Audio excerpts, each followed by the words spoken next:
नमस्कार दोस्तों, आज मैं लेकर आई हूँ निर्जला एकादशी व्रत कथा।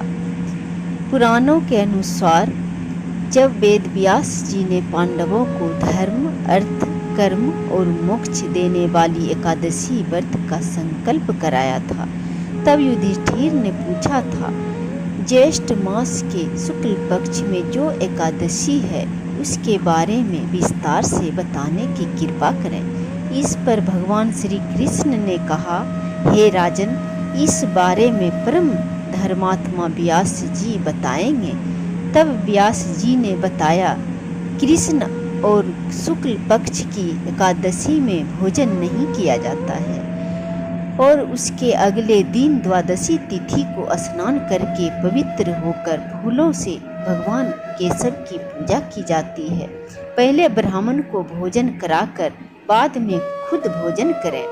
इस पर भीमसेन बोले, पितामह, मैं आपके सामने सच कहता हूँ, मुझसे एक बार भोजन करके भी व्रत नहीं किया जा सकता है, तो फिर उपवास करके मैं कैसे रह सकता हूँ। मैं पूरे साल में केवल एक ही उपवास कर सकता हूँ जिसे स्वर्ग की प्राप्ति हो।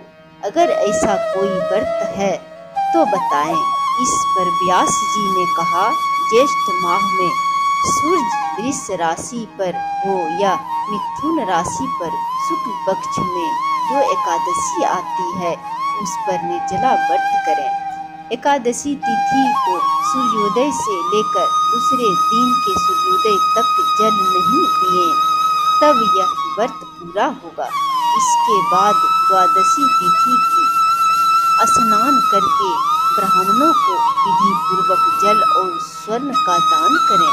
इस तरह से अगर आप केवल निर्जला एकादशी का व्रत करते हैं तो इसे साल भर में जितनी भी एकादशी तिथि होती है उसका फल प्राप्त होता है।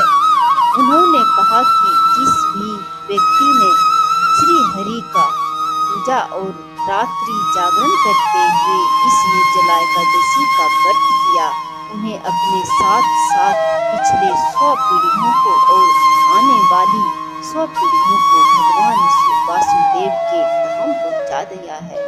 कहते हैं कि जो व्यक्ति इस एकादशी पर सच्चे मन से व्रत करता है वे स्वर्ग लोक में जाता है। ज्येष्ठ माह में शुक्ल पक्ष में जो शुभ एकादशी होती है उसका निर्जला व्रत करना चाहिए। उस दिन ब्राह्मणों को शक्कर के साथ जल के घड़े दान करने चाहिए। ऐसा करने से मनुष्य भगवान विष्णु के समीप पहुंच सकता है। द्वादशी तिथि को ब्राह्मणों का भोजन करने से घर में सुख समृद्धि बनी रहती है। ब्राह्मणों को भोजन ग्रहण करा के उसके बाद में स्वयं भी भोजन करें।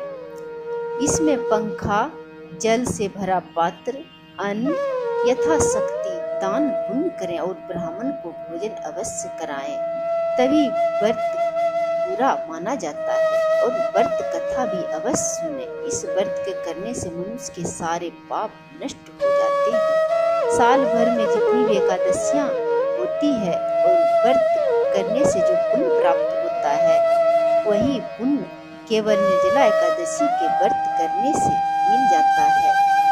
कथा समाप्त हुआ। जय श्री